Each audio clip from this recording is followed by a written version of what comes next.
Joining us here now on the Rich Eisen Show is the insider of the National Football League for Sports Illustrated and the author of the MMQB, Albert Breer, here on the Rich Eisen Show. How you doing, Albert?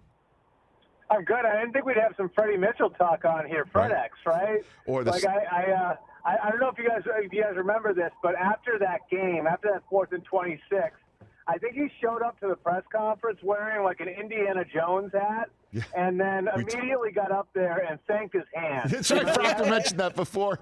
Brockman talked about that exactly before, Albert. I'd like to thank my hands for being so great today, Albert. That was a fantastic moment of that era. Didn't Bill clown him after the Super Bowl or something too? Something, yeah. Bill did something to. I can't remember exactly what it was. Maybe it was in the press conference. Yeah. He said, like, I can't remember what it was, but there was definitely something there. I'll find it, tweet it to you. So what do you mean Bill clowned him? Belichick clowns people? Yeah. There Hold was on a something second. I think maybe after the Super Bowl, somehow he found a way to spike it in Freddie's face. I'm not sure exactly how it happened, but there was definitely something there. What was Bill's beef? Oh, do you mean the next year after they beat the Eagles? The next year? I mean, what would be his beef, after the Super Bowl? Yeah, Bill said after the Super Bowl, all he does is talk. He's terrible, and you can print that. I was happy when he was in the game. Wow. Who did he say that to, Brockman? I don't know. Really? He I don't said know. that in 2000 after beating the Eagles in Jacksonville the next year? I remember that. Yeah. Was that couldn't have been at a press conference, though, right? No, I don't think so. No. It's about to say, could you imagine if Bill said something like that today, on a Zoom or on camera or something like that? I was happy he was in the game. There'd be smoke coming out of all of our phones if that happened. My God, it'd be incredible. How about him apologizing this week, Albert? You've been in the business end of many. I don't know what my apologies are, for all the years. You know what I mean? That's what I was wondering. You want him retroactively? Is that what you say? I mean, we can. I'm open to discussing things. I'm a big boy over here. We can talk about some things if he wants to. Wow, I love it. Albert Breer here on the Rich Eisen Show. Okay, so J.C. Tretter, the center of the Cleveland Browns, who also happens to be the president of the NFL Players Association, said that the reason why games were postponed is because the union made sure they were, because the league wanted to cancel them over the weekend and thus not pay players. What's up with that? What do you got for me on that?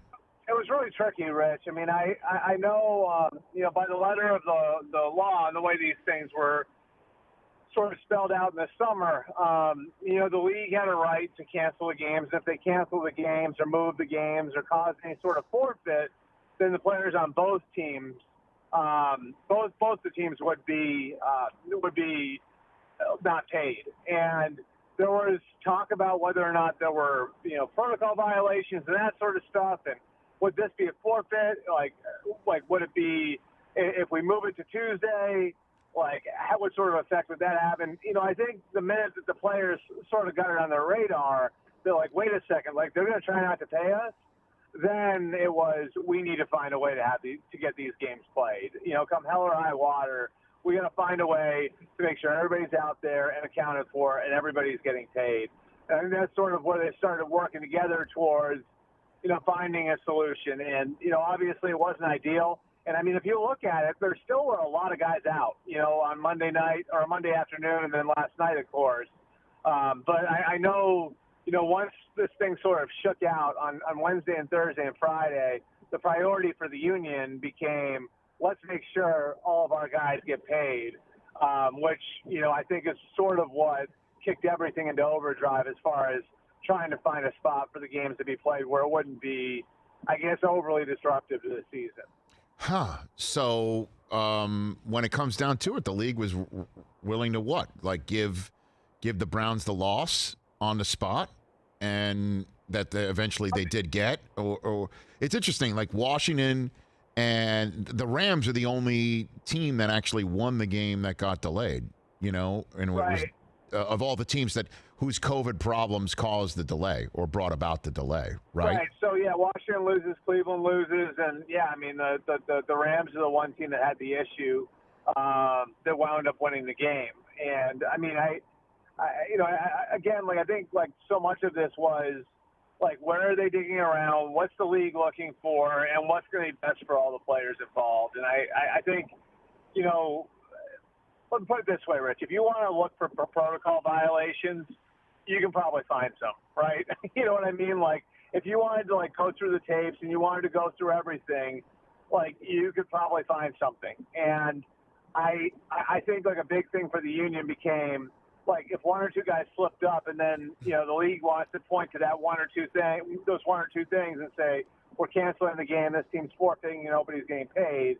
I think the union didn't want to allow the league the leeway to do something like that, And I think both me and you were on the air, whatever it was, 10 years ago now, talking about how at odds these sides have been.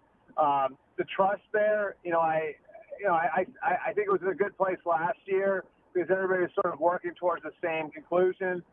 I don't know that it's in the same place it was before because I do think that there was even, from a global standpoint, there was disagreement. You know what I mean? Like the union wants, daily testing. The league wants to get rid of testing for vaccinated guys. I think there were some disagreements that led up to this that led to, maybe they're not fully trusting that the league was on the level. And so, at that point, I think for the union, the priority becomes making sure that every player winds up coming out of the weekend with a paycheck. MMQB's Albert Breer here on the Rich Eisen Show. So last spring and summer, well, more spring maybe than summer, when the issue of Russell Wilson's future in Seattle was front and center, and he wound up staying put. But I think the general consensus amongst everyone, certainly observers, is that this season would have a lot to do with whether Russell stays put or wants to force his way out. And if you had told anybody back in the spring that the longest regular season ever unfolding with Seattle clinching Russell's first losing season in Seattle with 3 games left to play, we would have said that, well, that's that. What about now that reality is hit? What do you think? Oh, I think, and I was one of the people last year that said the right thing for Seattle to do is to ride this thing out because they've got a win-now team with a 70-year-old coach, and some core players that are aging. Ride this thing out and get Russell Wilson on the team and compete like hell to try to win a championship in 2021 and figure out where you are after that. I'm not in that place anymore. I mean, I think, this is sort of feels like it's coming to its conclusion, and then maybe the best thing for everybody involved is a clean break. And I can tell you, Rich, like unequivocally, like part of where Russell was last January, I think it was sort of looking at it as like, this is the start of the second half of my career. And he was looking at things like, am I going to be a Hall of Famer? How am I viewed? What's my legacy? What sort of position am I going to be in to compete for championships? And that meant not just looking at what he was doing, which he did. It was like, how am I training? How am I eating? How am I getting myself ready for the season? Who am I working with? All that stuff. So you look at all that on an individual level, but it was also, is everything around me right to be in a position to compete for a championship and to become maybe a league MVP, which he hasn't done, and to ultimately wind up in the Hall of Fame. And if he was asking those questions and still like trying to force his way out, or at least rumbling about it last year, they were in the playoffs, and I believe they won 12 games in the division last year. What do you think he's going to be when they're 5-9? You know what I mean? Like, so I think that this thing is sort of careening now towards, the exit ramp. And it just feels to me like we're going to be at a point in January, maybe it'll be like Detroit and Stafford, where, they have a meeting at the end of the season and they come to a conclusion. What's best for everybody is that we just go our separate ways now.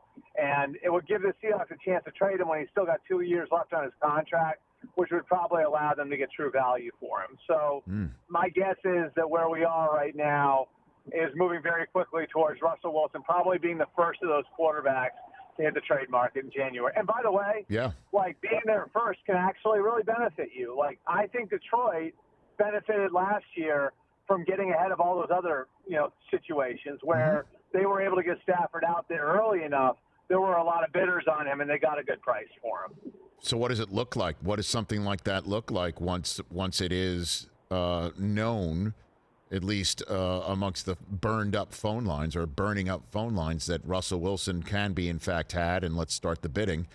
Who makes those phone calls, do you think? So, like, we had 4 teams, Rich, that, like, were, I think, sort of involved at some level in Deshaun Watson.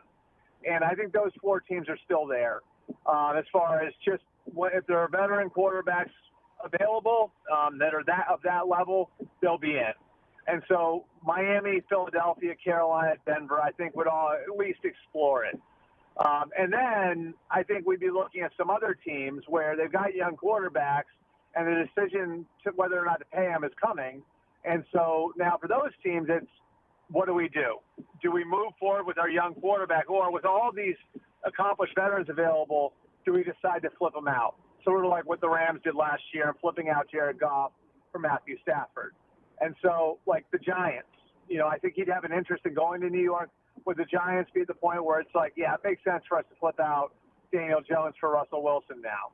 Cleveland, I think, would be an interesting one because they're having to come to a decision point on Baker Mayfield. So those would be 6 teams that I think would be in it. And then I think you have to consider teams like New Orleans, who are, I think in tricky positions from a cap standpoint. Pittsburgh's another one where you look at them and you say, okay, like, yeah, their situation's a little sideways, but creatively, could they do something? Because those could be places that Russell himself might want to go. And I'd do that if I was Seattle, certainly because they don't have any draft choices in the first round this year. They can certainly replenish immediately, and then for the future, what would that mean with Pete Carroll? What do you think? Do you think Pete would even? To me, it's a fascinating question. Does he have the stomach for a rebuild? That's you know what I mean? Like, right. Now that said, like, I think we would have asked the same question of Belichick a year ago, where their roster was aging. They were able to flip it pretty quick. Yep. And they have some sharp personnel people up there. I mean, John Schneider, and they've been in a little bit of a slump from a draft standpoint of late, but those things turn. You know what I mean? That Right. can be cyclical. So, I think that becomes the first question if you are going to move on from Russell Wilson is, does your 70-year-old head coach who's won a Super Bowl and been to 2 for you, does he have the stomach to go through what would be probably a pretty significant rebuild? And, I mean, like, that's the thing about their roster, Rich. Like, I'll ask you, how many guys that are young, that are young, would you look at as, like, building blocks, like cornerstones there? Guys that are, you could say, like, that guy could be around in 5 years. I mean, to me, I look at it, DK Metcalf and Jamal Adams, and maybe that's it, right? Like, Bobby Wagner's older, Dwayne Brown's older. Like, I look at their roster, and it's like, I don't know, like, how many guys are there now where you say, yeah, 3 or 4 years from now, this guy's going to be a cornerstone on the roster. So, I think that they need capital, and they need capital to turn it around. Like, they need to have the capital to go get younger. And, I mean, obviously the easiest way to create that capital would be to trade your franchise quarterback. And I guess the question, while we're talking about turnover, Albert Breer here on the Rich Eisen Show, is how deep will the turnover be for the Giants and the Bears in front office coaching? Like those are some very interesting decisions that membership/ownership is going to have to make in those spots. What do you think about that? What do you think about that? Sure. The Giants, so I think the Mayors love Joe Judge. And I think John Mara really feels, despite the record, that he found something in Joe Judge. Despite, what a lot of people think and everything else, like, I do think that, like, he's of a mind to keep Joe Judge for 2022. I do think that, like, whether it's via retirement or reassignment or firing him, like, I think this probably is Dave Gettleman's final year. And then the question, I think, becomes whether or not you hire somebody who's got background with Joe. And the name that I know has been sort of out there in personnel circles the last couple of years is Monty Austinfort, who has a good relationship with Joe, who worked with him in New England, who's the director of player personnel in Tennessee now. And so, like, if they hire Monty Austinfort, that'd be a sign to me, like, okay, they're going forward for the next couple of years with Joe, and they're giving him somebody that he's going to be able to sort of build his own team with. Mm-hmm. Or do they just hire somebody else? In which case, if you hire somebody else, you know what happens, Rich? Yep. Now Joe's under evaluation in 2022, right? And that GM might have a head coach that he wants. where Joe's going to have to kind of convince him not to do that a year later. So I think that's sort of the spot the Giants are going to be in January. As for the Bears, I think Matt Nagy's gone, and I think, Ryan Pace is sort of twisting in the wind to some degree. And I've heard some people say that he could survive. I've heard other people say that they think he's gone. I think Sean Payton is actually an interesting sort of piece here. And follow me here. I think we talked about this a couple of weeks ago, the idea of trading for coaches. Well, Ryan Pace came up in the Saints organization, has a really good relationship with Sean Payton. Is it possible that Ryan could sell Bears ownership on? I can deliver Sean Payton, and I can give you Sean Payton to help develop Justin Fields. Maybe something like that saves Ryan Pace. But I think, one way or the other, there's going to be a coaching change. And it's quite possible that whether or not Ryan Pace survives maybe depends on what Ryan Pace can pitch ownership as the next phase of where the Bears are going. Wow, I mean, that's something else. Certainly since their first-round draft choice belongs to the Giants this year for the quarterback, that would be the one that I imagine would remotely entice Sean Payton into thinking about it, as opposed to staying put and finding the quarterback there. He's from Chicago. Sure, no, of course, he's Eastern Illinois, all that business. I hear you. I think what's interesting about it, Rich, is and I think we talked about this a couple of weeks ago, to me it's, for some of these teams, if you want to look creative and you want to take a big swing on one of these guys who's a sitting head coach, whether it's, Mike Tomlin or Sean Payton or John Harbaugh, whoever it is, I do think, one way to look at this creatively, if you're one of those teams, is has that coach's natural conclusion been reached where he's at, And I think with Tomlin, you look at it and you say, is the GM, is Kevin Colbert retiring? Mm-hmm. Is Ben Roethlisberger retiring? Right? With New Orleans, you say, okay, he's a year past Breeze now, and they've got cap issues. Even with a John Harbaugh, it's well, they're going to pay Lamar Jackson, and maybe the dynamic there changes. So is it worth it? And it's not saying those guys have any interest in leaving, but it's just there's a natural reason why this might be the time for a separation, so it doesn't hurt to ask. They can say no. Right. And maybe John and Mike and Sean don't want to go anywhere, and maybe it's a non-starter. And we've heard what Mike Tomlin said about it. Right. But I think if you're one of these teams, at least behooves you to ask the question, right? If you're the Raiders and you need to remake who you are, who would be a better guy to put in front of all that than Mike Tomlin? You know what I mean? Yeah. So that doesn't mean Mike Tomlin wants to go to Vegas, but why not ask? Right? Why not just knock on the door and say, if we threw you some picks, would you be interested in it? I just think to me, it's a creative way for these teams to start to look at these things where maybe going the conventional route isn't the way to go, because we've seen over the years how the pipeline's been dried up, and obviously, I don't know after what happened with Urban how many teams are going to be sniffing around the college ranks right now. Yeah, and that's my last question for you, Albert. I know I appreciate your time. You and I have not spoken since Urban Meyer has now officially a fired head coach in the National Football League. And you obviously know the Ohio State world very well. And you also, know Urban through your association with the school and whatnot. Yeah. Are you even surprised that this happened? Are you surprised that it happened, or not at all? Where do you stand here on that? I'll fall on the sword here. I will say that I have a trap that I'm going to try to convince. I got to try not to fall into this trap, but with a lot of these guys in the past, and I was this way with Chip Kelly. I think Chip did an okay job in Philly. I don't think Chip's as bad as people make him out to be. You know what I mean? I think he won 10 games 2 years in a row there.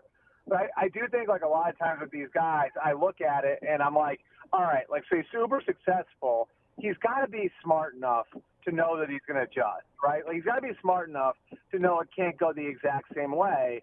And it just seems like it happens time and again, Rich. And I honestly don't even really get it, why they can't adjust. But, I'd say the part of the issue here was, he went in and he did a lot of things like he did in college. He couldn't handle losing. And, I had one of the coaches there say to me, it's after they lost that preseason opener to the Browns, it was it was the world was coming to an end. It's you can't carry yourself that way in the league. You know what I mean?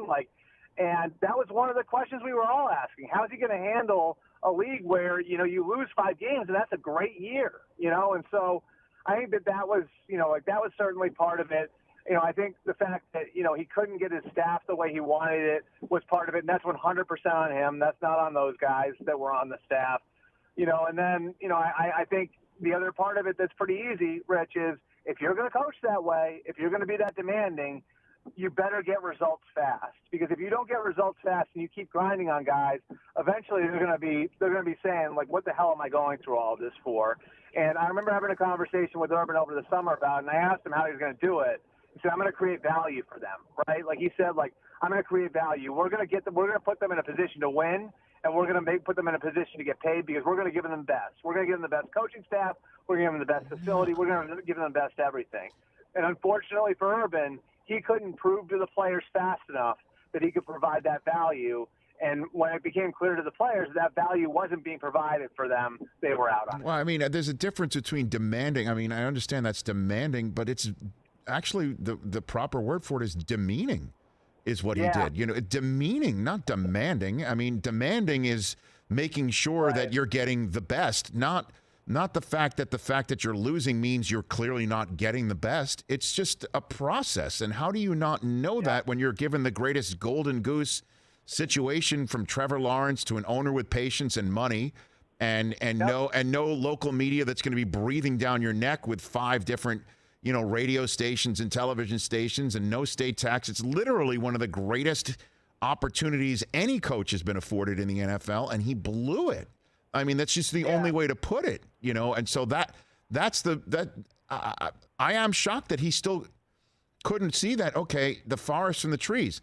The trees are the losses, but the forest is the 5-year contract, and I'll get this right, and let's go. So Jimmy Johnson won 1 game in his first year. I mean, come on, like I don't know. But then again, I don't know the guy. I just worked with him that one time on a draft, and then interviewed him a couple times. That's about it, and saw him at a Super Bowl a couple times. So I don't know. I'll give you this like anecdote. Like Ryan Digg was at one of their practices in the spring or summer, and I know like a couple of the coaches had said, kind of like mentioned to him, like hey, like this is difficult, because Urban's way was always never blame the players, always blame the coaches, right? Mm-hmm. And like so, Ryan's response to that wasn't like any sort of surprise. It was like, nope, this guy is a MFer to work with, and this is his offensive coordinator. You know what I mean? Like so, like there's a reality to it for coaches where